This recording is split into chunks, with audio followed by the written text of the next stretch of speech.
हरे कृष्ण गोविंद हरे मुरारी, हे नाथ नारायण वासुदेव। ओम शांति। नमस्कार। हम आज श्रीमद् भागवत गीताको 82औं दिनमा गीताको सार संक्षेपलाई अगाडि बढाउँदैछु।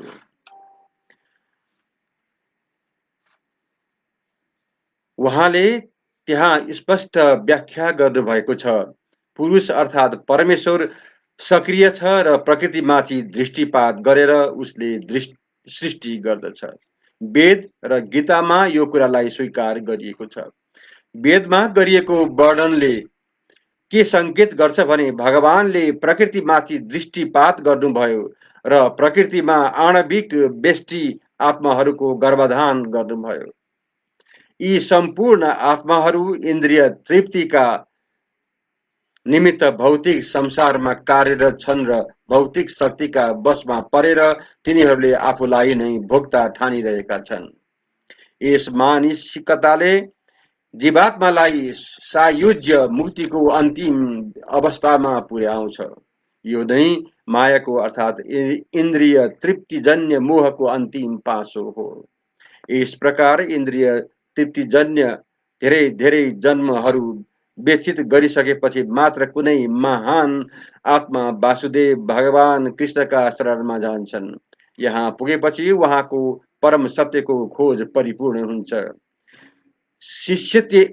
शिष्यस्तेहम साधी माम त्वम प्रपन्नम भन्दै अर्जुनले पहिले नै कृष्णलाई गुरु मानेर उहाँका शरणमा परेका थिए।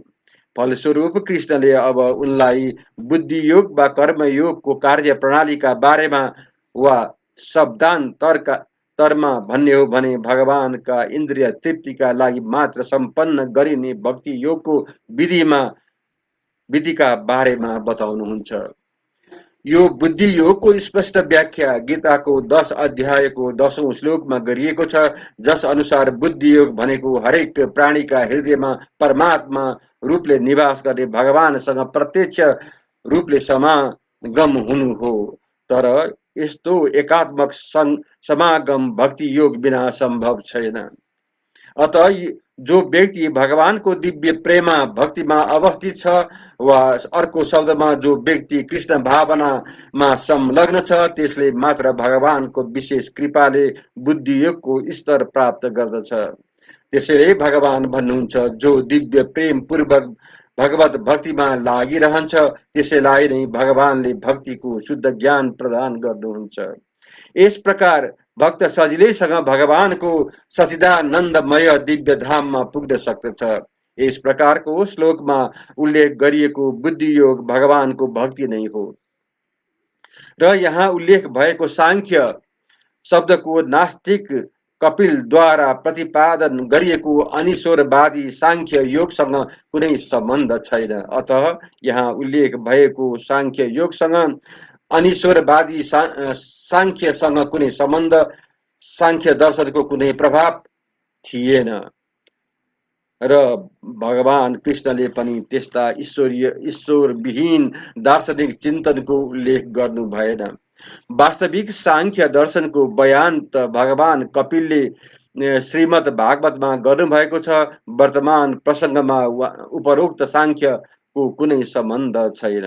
यहाँ सांख्यको अर्थ हो शरीर र आत्माको विश्लेषणात्मक वर्णन। भगवान कृष्णले अर्जुनलाई बुद्धि योग वा भक्ति योग का बाटामा ल्याउनका लागि यहाँ आत्माको विश्लेषणात्मक वर्णन गर्नुभएको छ। अतः भगवान कृष्णले सांख्य र भागवतमा बताइएको भगवान कपिलको सांख्य एउटै र एकै हुन्। ती सबै भक्ति योग नै हुन्। त्यसैले भगवान कृष्ण भन्नुहुन्छ, अल्पज्ञानी वर्गका मानिसहरूले मात्र सांख्य योग र भक्ति योगमा भेद गर्छन्।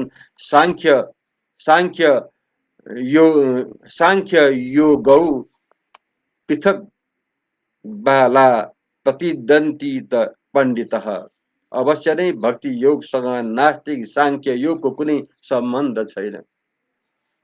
तैपनि अल्पज्ञानी व्यक्तिहरू भगवत गीतामा उही अनिश्वरवादी सांख्यको चर्चा भएको हो भन्ने दाबी गर्दछन्। तर के बुझ्नुपर्छ भने बुद्धि योग भनेको भक्तिमय ज्ञान र आनन्दमा डुबेर कृष्ण भावनामा संलग्न रहनु हो, जसले भगवानको सन्तुष्टिका लागि मात्र कर्म गर्छ, चाहे त्यो काम जतिसुकै कठिन किन नहोस्। त्यसैले भक्ति योगकै सिद्धान्त अनुसार कार्य गरिरहेको हुन्छ र स्वयंमा दिव्य आनन्दको अनुभव गरिरहेको हुन्छ। यस किसिमको अलौकिक व्यस्तताद्वारा मानिसले स्वतः नै सम्पूर्ण दिव्य ज्ञान प्राप्त गर्दछ र ज्ञान आर्जनका लागि अतिरिक्त परिश्रम नगरिकनै उसले मुक्तिको पूर्णतया प्राप्त गर्दछ। कृष्ण भावनामा रहेर गरिने कर्ममा र फल प्राप्तिका इच्छाले गरिने कर्ममा, अझ खास गरी इन्द्रिय तृप्तिका लागि पारिवारिक वा भौतिक आनन्द पाउने उद्देश्यले गरिने कर्ममा निकै अन्तर छ। त्यसैले बुद्धि योग भन्नु हामीले गर्ने कर्तव्यकै गुण हो। यो भिडियो ज्येष्ठ नागरिकसँग सम्बन्धित भएको हुनाले यसलाई लाइक, शेयर र सब्स्क्राइब गर्न नभुल्नुहोला।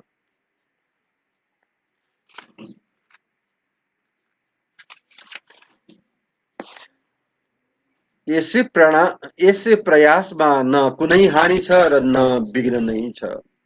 यो मार्गमा गरिएको सानो प्रगतिले पनि व्यक्तिलाई अत्यन्त खतरनाक किसिमको भयबाट मुक्त गराइदिन्छ। इन्द्रिय तृप्तिको अपेक्षा नगरिकन कृष्ण भावनामा रहेर कृष्णकै लागि गरिने कार्य नै सबभन्दा उच्च र दिव्य गुणयुक्त कार्य हुन्। यस्ता कार्यको आरम्भ सानै खालको भए पनि त्यसमा कुनै विघ्न पर्दैन र त्यस्ता कार्यको सानो भाग पनि कहिल्यै नाश हुँदैन।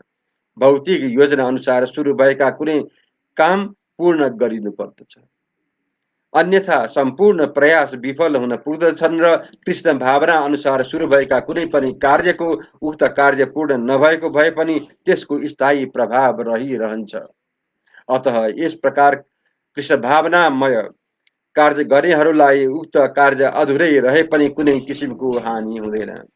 कृष्ण भावनामा रहेर गरिएको 1% कामको पनि स्थायी प्रतिफल हुन्छ र आगामी कार्य 2%बाट सुरु हुन्छ, जबकि भौतिक कार्यमा 100% सफलता नभएसम्म कुनै लाभ हुँदैन।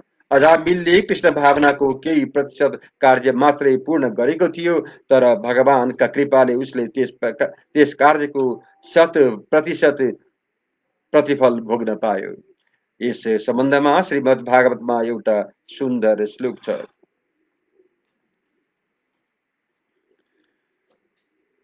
त्यक्त्वा स्वधर्म चरणम्बुज हरेर्भजना पकोथ पते तत्तो यदि यत्र को वा भद्रमं भूदभूष मुष्य किम को वार्थ आप्तो भजताम स्वधर्म।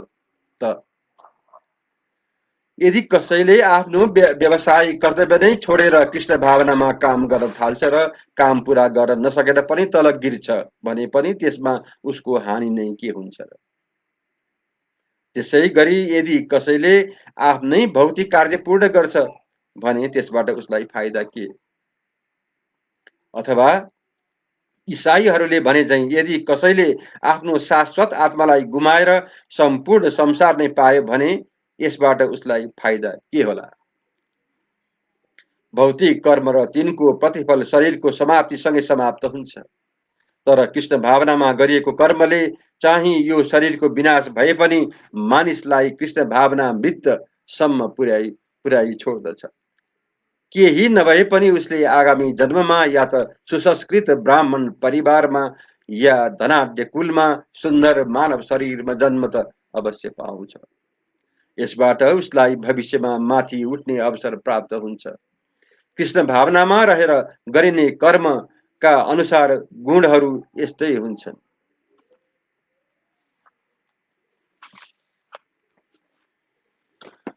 श्री कृष्ण गोविंद हरे मुरारी, हे नाथ नारायण वासुदेव। श्री कृष्ण गोविंद हरे मुरारी, हे नाथ नारायण वासुदेव। श्री कृष्ण गोविंद हरे मुरारी,